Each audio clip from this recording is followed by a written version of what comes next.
Assalamualaikum warahmatullahi wabarakatuh.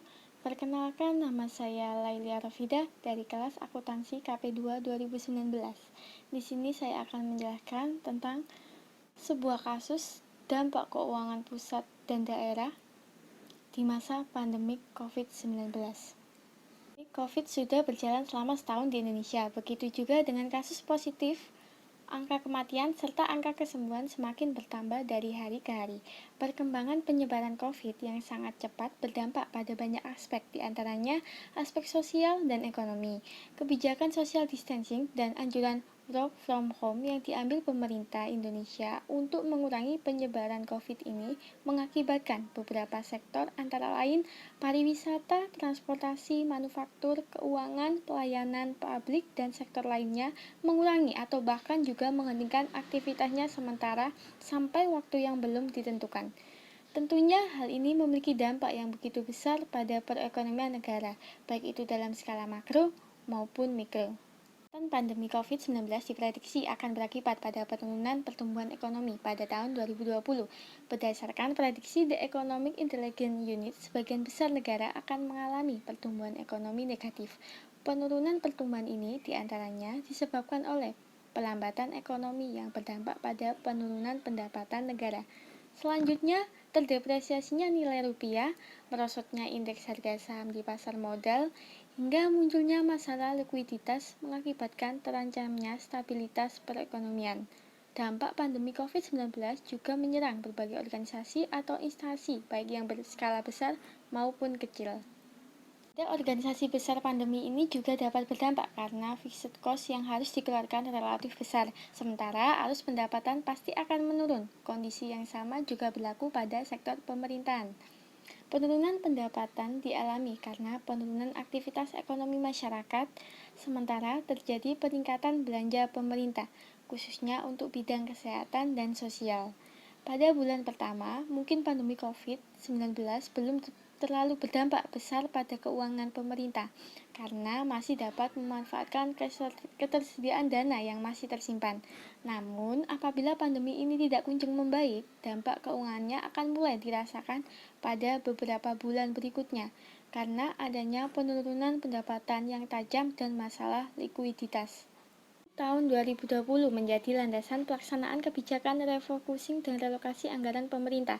Penyesuaian anggaran pemerintah yang meliputi anggaran pendapatan belanja dan pembiayaan merupakan salah satu kunci awal respon yang harus dilakukan instansi pemerintah dalam menghadapi perkembangan masalah ini. Beberapa detail kebijakan yang sudah dibuat pemerintah pusat yaitu penambahan belanja dan pembiayaan APBN 2020 sejumlah 405,1 triliun yang dialokasikan sebesar 75 triliun untuk bidang kesehatan, 110 triliun untuk perlindungan sosial atau social safety, 70,1 triliun untuk insentif perpajakan dan stimulus kredit usaha rakyat, dan 150 triliun untuk program pemulihan ekonomi nasional. Berdasarkan Kepres Nomor 9 Tahun 2020, pemerintah juga telah menyusun kebijakan terkait sumber pendanaan, yaitu stimulus tahap 1, stimulus tahap 2, dan realokasi anggaran APBN atau APBD. Kebijakan stimulus tahap 1 dilakukan untuk memperkuat perekonomian domestik, stimulus tahap 2 dilakukan untuk menjaga daya beli masyarakat dan kemudahan ekspor impor, sedangkan realokasi anggaran dilakukan dari pandemi COVID-19 pada perekonomian dan keuangan diperkirakan bukan hanya berdampak pada tahun ini saja, tapi juga dapat berlanjut untuk beberapa tahun ke depan.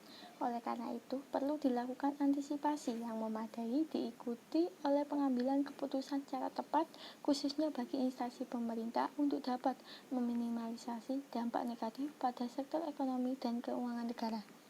Di antaranya, kembali skala prioritas belanja, melakukan analisis atas belanja yang telah dianggarkan pada awal periode. Setelah itu, pemerintah harus menentukan skala prioritas dengan mengurutkan anggaran belanja berdasarkan tingkat urgensinya. Pemerintah dapat melakukan refocusing pada anggaran terutama untuk bidang kesehatan dan sosial.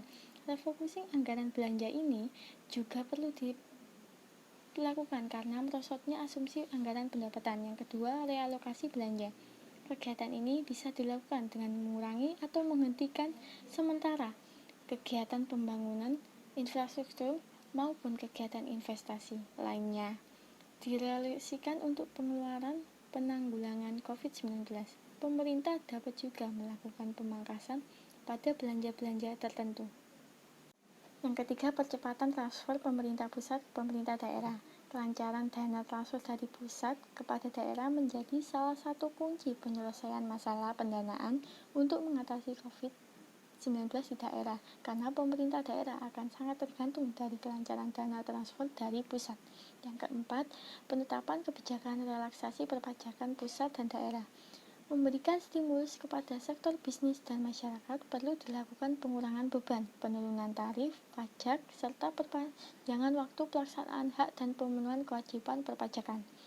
Kita semua berharap bahwa pandemi COVID-19 ini akan segera berakhir dan dampaknya dapat ditangani secara efektif melalui kerjasama yang kuat antara pemerintah pusat, pemerintah daerah, dengan seluruh masyarakat Indonesia. Sekian itu dari saya. Hanya itu yang bisa dapat saya sampaikan. Kurang lebihnya mohon maaf. Wassalamualaikum warahmatullahi wabarakatuh.